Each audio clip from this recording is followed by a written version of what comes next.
In this, the 58th episode of the Pop Culture Cult, I'm going to try to say a word I can't say.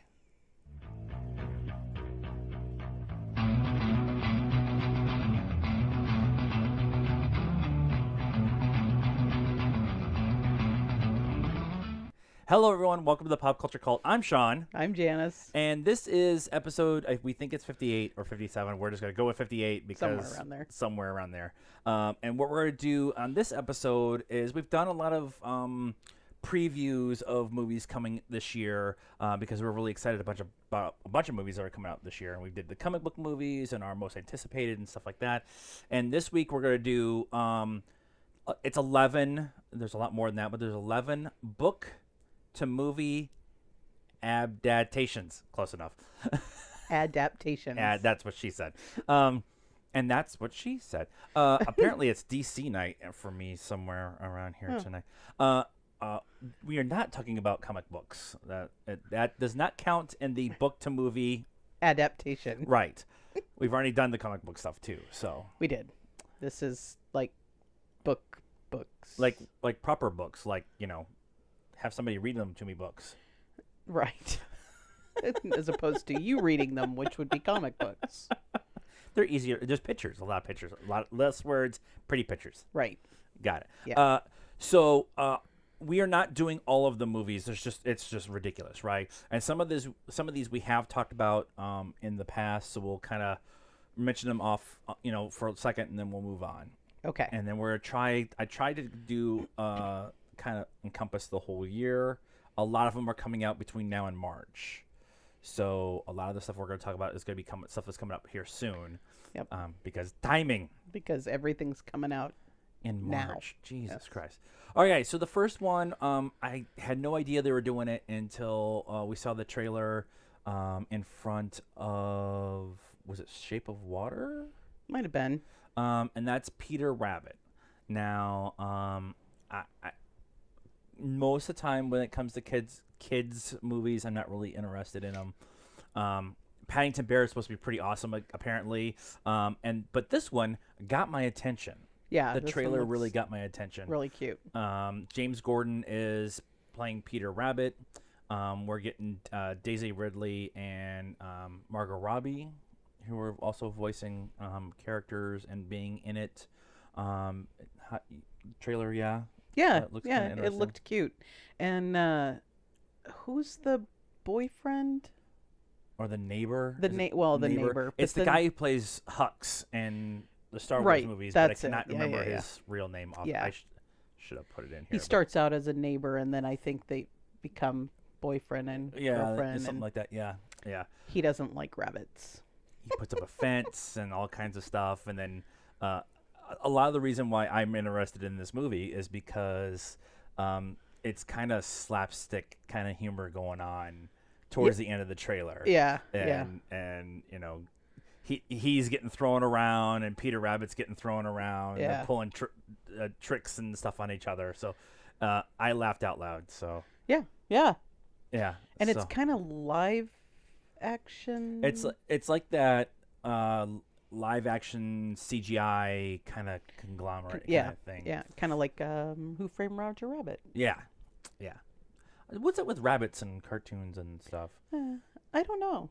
They lend themselves to. I don't know. They're easy to draw or something. Maybe. The next one, that one comes out on February 9th. So Peter Rabbit's on February 9th. February 23rd is Annihilation. Now, we've talked about Annihilation a little bit on this shoe. I'm going to be a big shoe.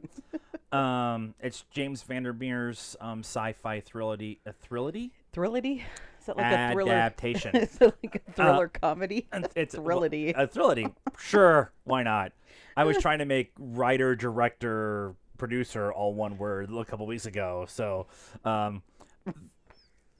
the series of books is called the Southern Reach Trilogy. And I just finished reading them, having them read to me, like last week or the week before. And it's very interesting storytelling between the books. Yeah, I'm not sure I want to listen to it. It might put me to sleep. It's the first book, which is Annihilation, is a journal. It's a first-person telling of the things that happens when they go to the Southern Reach and into the area, which is everything you see in the commercial with Natalie Portman. Yeah, and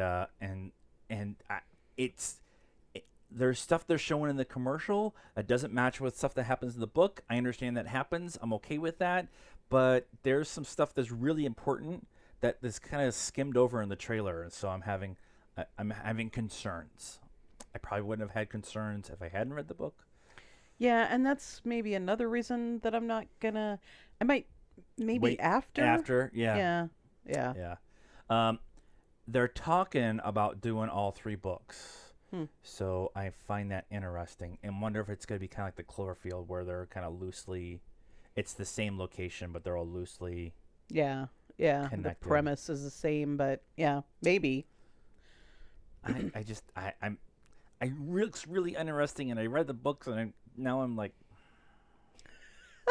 now you know how Stephen King fans feel when we get all excited and then it comes out and it's nothing like the book, and we're like, all right. One I did not put on the list because I only heard about it today is they're doing the sequel to The Shining. Right, Dr. Sleep. Dr. Sleep. And that's it's not on here, but we can talk about it because I've read the book. Not one of my favorite Stephen King books. Okay. But they talked about on the movie. Movie talk that, and it was Christian was saying, "Oh, I'm not gonna care," or people who have never read the books are going to compare this to the movie, and that's I don't think that'll be an issue. To the original Shining. Shining, yeah, right. The Francis Ford Coppola. Was it Francis Ford Coppola that did it? The movie is different than the book, but only in, like Perry talked about, the character development. They go way into, well, it's Stephen King. Of course they go into the character development. Right, so, the backstory and all of that. But I don't think that even if they stuck to Dr. Sleep, that if you'd never read the Shining, I don't think that you wouldn't get it. I think that you would be okay. Be okay with it. Yeah, okay. The cool thing about that one, I was like wishy-washy. It does kind of feel like they were talking about like a money grab a little bit since it did so well. Yeah. And The Shining, it's kind of a sequel to Shining, 30 years after the fact. So it kind of feels like a money grab a little bit. But then they said they've already got a director, and this guy who did Gerald's Game. Yeah. And that makes me really interested in seeing it. This is definitely more of a Gerald's Game type, not a jump scare like it was, because Stephen King kind of does these. He can do a jump scare where you don't want to read it with the lights out, and then he can do these more psychological, just kind of the things that go on in your mind that scare you. Yeah. And that's kind of more. Yeah, I'm interested to see. And I'm getting the idea that it's going to be a smaller budget, smaller movie kind of thing. So that kind of looks. There's not a lot of. They can't really think of much that would be CGI for it. Right. It's more of a thriller, I guess. It's like Gerald's Game. Yeah. So back to the stuff this year. That's actually on our list. It says it came out last weekend, but I haven't seen anything for it. But Ophelia. It is how they put it on here. Think of this Daisy Ridley, Naomi Watts romantic drama as a feminist take on Hamlet, from Ophelia's point of view. So I've seen some pictures and stuff like that floating around, but I've heard nothing. It's got Daisy Ridley, Naomi Watts, and Tom Felton going to be in it. So it apparently did well at Sundance. It was at Sundance, and it got some buzz. So I don't know. I always feel really weird when they take Shakespeare and put it in modern times, or put a modern spin on it and stuff like that. And that's what I feel like they're gonna do with this. You could do it in like Victorian era. That makes sense to me. Shakespearean Victorian era, or Shakespeare, Henry V and Macbeth and all that stuff's like Middle Ages, right? So I just whenever I'm afraid if they did it that way, that it kind of would. Well, so there's the the one that I hate. The Romeo and Juliet. Romeo and Juliet that I hate. With Leonardo DiCaprio. Yes, I hate that movie. Hate it. But then there's the Much Ado that Joss Whedon did in his house, and that was awesome. That one works because it's all in black and white, and it was like guerrilla filmed. And they speak forsoothly. Yeah. But it's in his house, and they're all dressed like nowadays. Yeah. I guess that one worked. That one worked, but typically I struggle with it. Yeah, so the Romeo and Juliet was horrible. The modern Macbeth one was hard to watch too, with Michael Fassbender and all I don't remember that one. Yeah, it was. I watched a little bit of it. It's hard. So that came out of Sundance. We'll probably see some stuff. We'll see if it gets picked up majorly. On March 9th, here we go with the March movies. A Wrinkle in Time. Now, unless you've been living under a rock, you or have not gone to a movie in the last 4 months, right? You didn't know that this movie was coming out. I'm super excited about seeing this. I never read the book. I have no care about reading the book. It's 50 years old, whatever. It's a children's book. But the big thing for me is Ava DuVernay is the director. Yeah. And she's super visionary with her stuff. And if you see it in the commercials, just how good the CG looks and how colorful it is, and a lot of the stuff that they're doing. And just I'm concerned that it will be another Valerian. That's the only thing. I mean, it could be awesome or it's gonna really suck.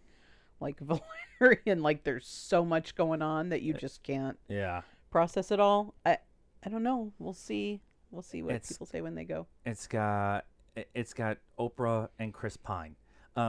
It's got Chris Pine in an epic old man beard, which is just weird. But that one's got my attention a little bit.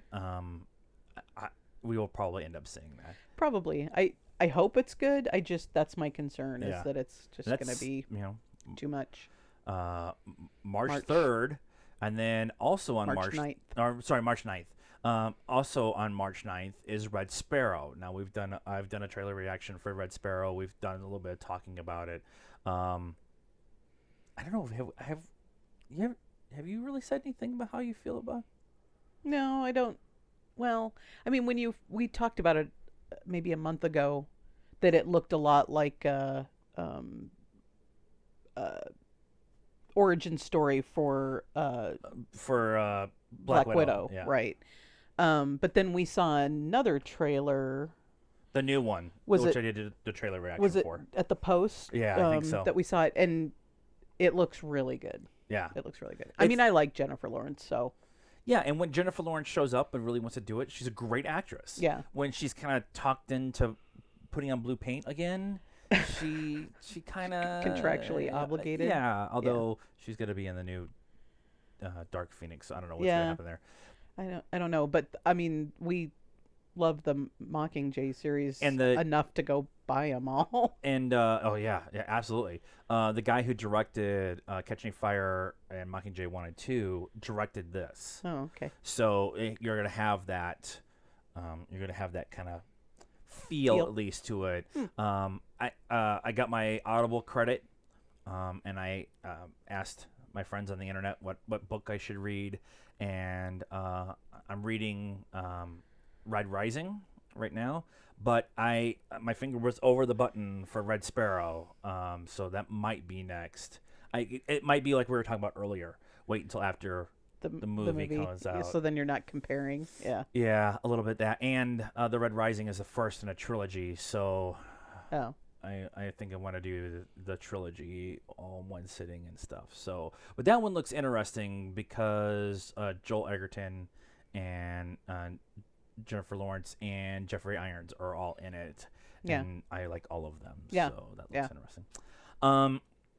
In March 16th, like I said, March, we get Love, Simon. Now, Love, Simon is a movie based off of the Becky Albertalli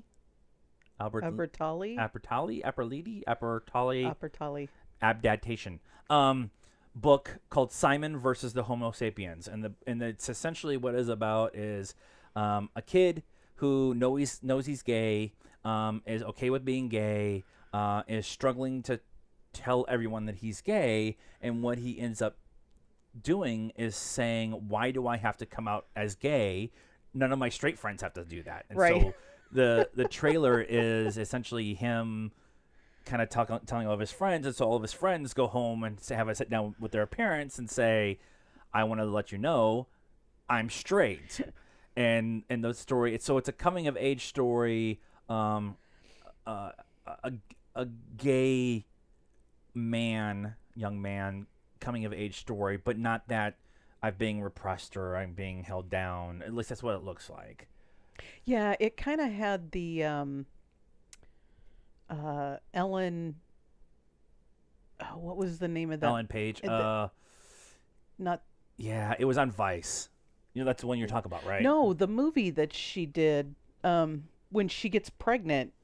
Oh, Juno. Juno. Juno. It kind of had that Juno feel. Yeah. Kind of that. Kind of quirky. What's going on in his mind, and how the world around him is kind of interacting with what's going on in his mind. Yeah. And I that would be cool because Juno was awesome. Yeah. And so they kind of have that modern, and whenever you can nail a coming of age story, it's always going to do well. And especially now when you have more and more people who are being more comfortable with being themselves in front of everyone. Yeah. And being gay or lesbian or straight. Hi, I'm coming out and I'm telling you I'm straight. I should call my mom and tell her I'm straight. We've only been married for 20 years. March 30th, I'm trying really hard to buy tickets, is Ready Player One. Now, we all have talked about Ready Player One multiple times on this show. Ty Sheridan's going to be in this. He was Scott Summers in Apocalypse. Ben Mendelsohn, who is going to play Nolan Sorrento. Ben Mendelsohn is a great bad guy. Yes. But and Simon Pegg's in it, but it's directed by Steven Spielberg. We've talked about it a bunch on the show. We're ready and begin. And Will Wheaton has to be in it. Will Wheaton has to be in it somehow, right? He's the president. Well, he's the of the Oasis, right? He's the president of the Oasis. Yeah. Yeah, and he reads the audiobook. Yeah. So every time we're gonna watch it with Will Wheaton's voice in our mind. Yeah. There is. We've talked about that a lot, but one of the things that has been kind of discussed lately is people are really starting to take apart the trailer, and they're pointing out that this isn't from the book, and this isn't from the book, and that person isn't in this. And there's just going to be no way they were going to be able to do that book. No. The way it's written, there's just. First of all, you can't. I mean, you have to get all those people. I mean, it's packed full of '80s iconic. Yeah, you're people never gonna get and places, and there's not just getting the people, but the copyrights and the license agreements and stuff like that. A lot of the anime stuff is going to be really hard to get. Yeah. I am, as much as I would love to just see the book, I am trying to be like, okay, this is an adaptation. Yes. And it's going to be awesome. It's just not going to be exactly what the book is, and people need to understand that. So if we've learned anything over the last few months, that people's expectations, big words tonight, are hindering their enjoyment of going to see something that's really good. Yes, which is why I'm trying to just... And why Jumanji's make $1 gazillion, because nobody had any expectations. Right. So the next one is coming out. I don't have the date. I think it's in September. It's called First Man, and is based off the book called First Man: The Life of Neil A. Armstrong.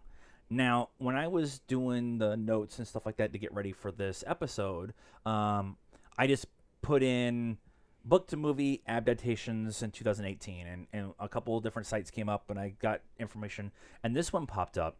I had no freaking clue this was happening. Yeah, I just heard about this today, Friday, on Movie Talk. I think they brought it up. So Ryan Gosling is playing Neil Armstrong. Yeah. And it's the life of Neil Armstrong. Yes.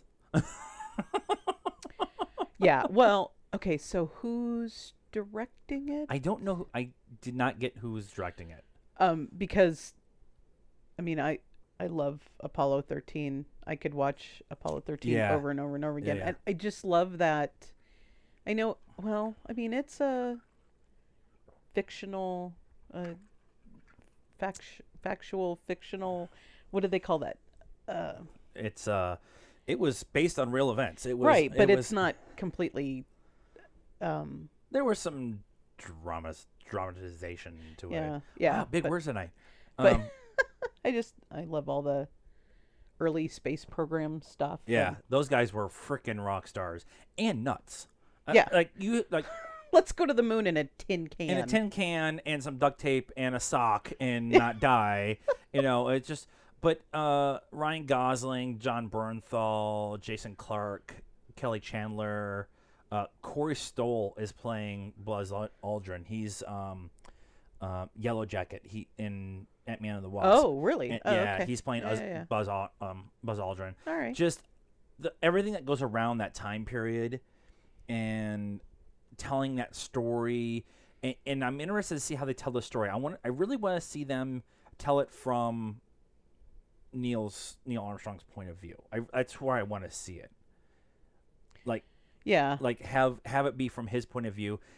You have to talk about the politics of the time period, but I don't want that to be the overwhelming story point. I want the story to be Neil learning how to be a fighter pilot and a test pilot, and then getting in the NASA program, and then getting selected for the trip, and then figuring out who's going to be the first person on the moon, like all that stuff. Yeah. So yeah, I want that story. I don't want the political intrigue stuff. We've got that 1,000 different ways to Tuesday in that time period. Historical fiction. It'd come to me eventually. Yeah.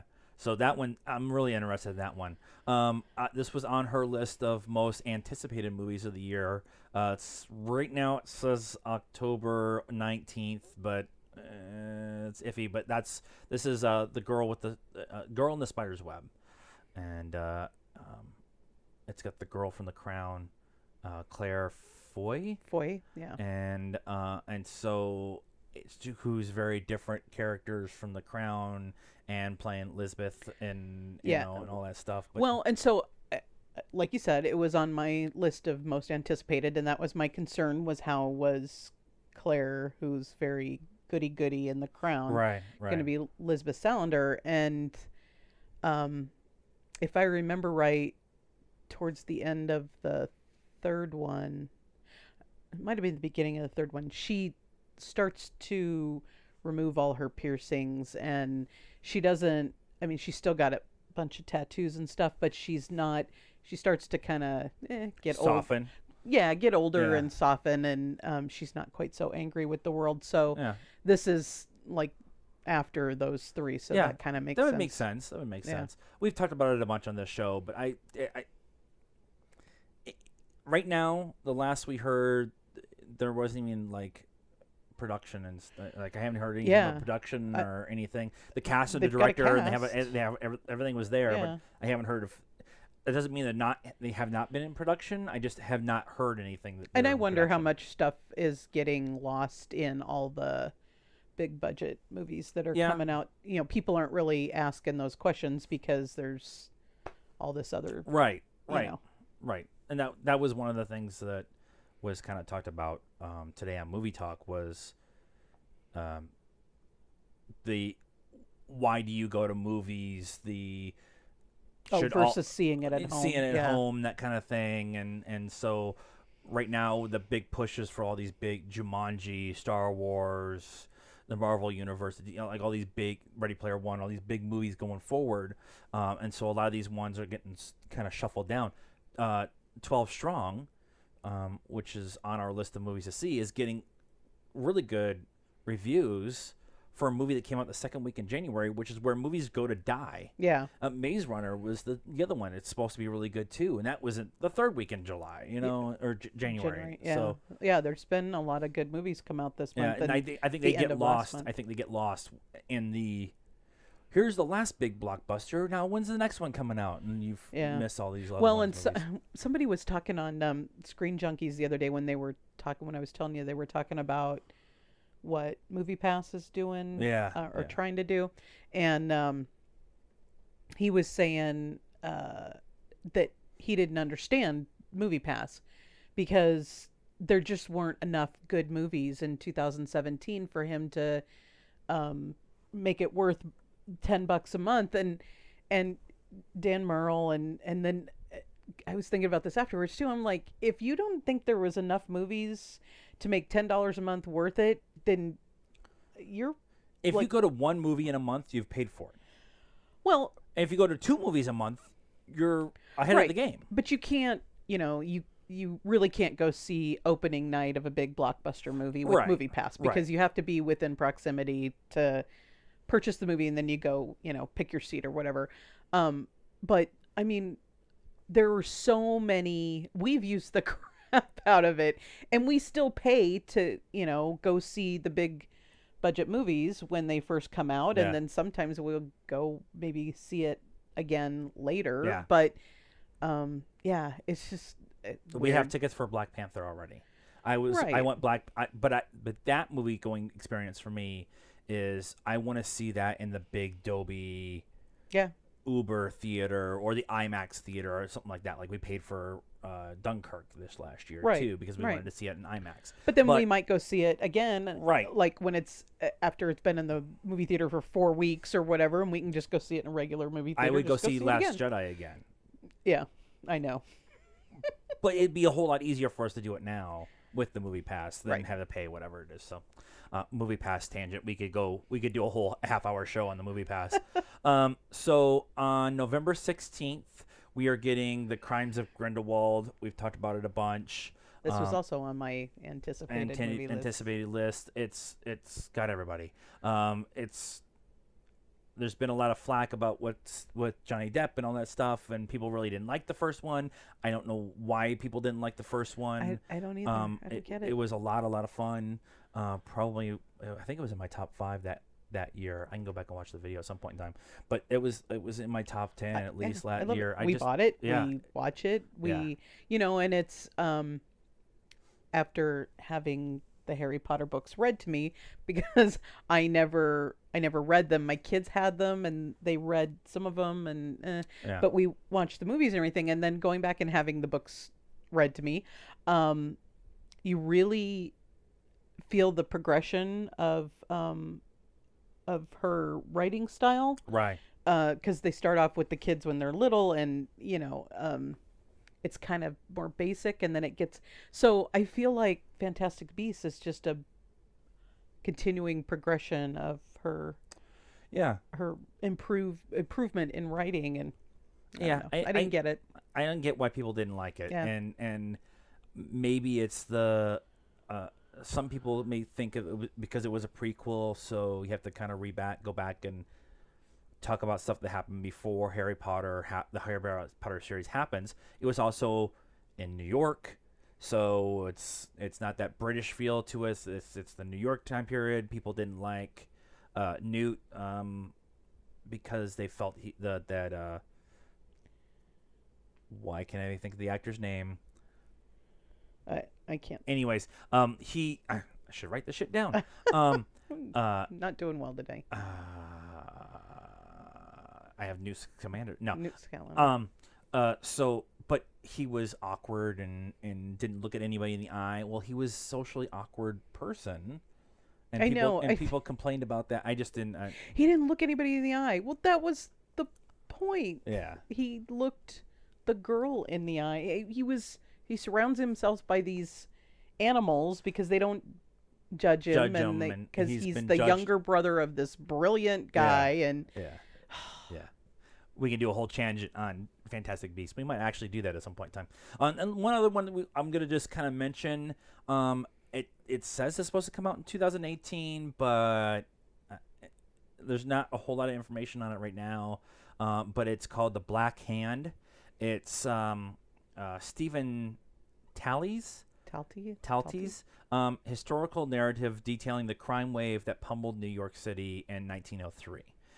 So that whole crime wave that happened pre World War I, pre Prohibition, kind of led to a lot of the Prohibition era stuff. But the big thing about this one is it's going to be one of Leo's first movies back to acting. He's always amazing, and he's always good in this kind of time period stuff. Yeah. It's interesting because this is about the same time period as Peaky Blinders. And there's like some Italian mafia from New York and they're going after him right now in this season. So that's kind of interesting. And it's the Red Hand and they're the Black Hand. And it's all tying together. The circle of life. Wow. So those are the 11 plus 1 movies, book to movie adaptations. Maybe if I say it with a southern draw, adaptations. You could sing it like Mel Tillis. Yeah. Circle of no. So those are the ones that we're interested in. Now, like we said, there's a whole bunch more. Was there one that we didn't talk about that you were looking forward to, or maybe it just fell through the cracks? Let us know. Leave us a comment. While you're here, please like this video too. Go up to the little red button where it says subscribe and make it gray. It's like magic. It's so cool. Subscribe to the channel. And you can also get a hold of us on Facebook at the Pop Culture Cult. We're PopCultureCult 1 on Instagram, and we're at Pop_Cult1 on Twitter, because it can't be easy, right? And we're also on the Stardust app. We reacted to a whole bunch of stuff this weekend. We went to Zia. I had a stack of DVDs. We watched a whole bunch of stuff on Grand Tour and freaking Snatch and Scrackle. On Crackle. I have the piece of resistance. You guys just crack. Good night now. Where's the off button?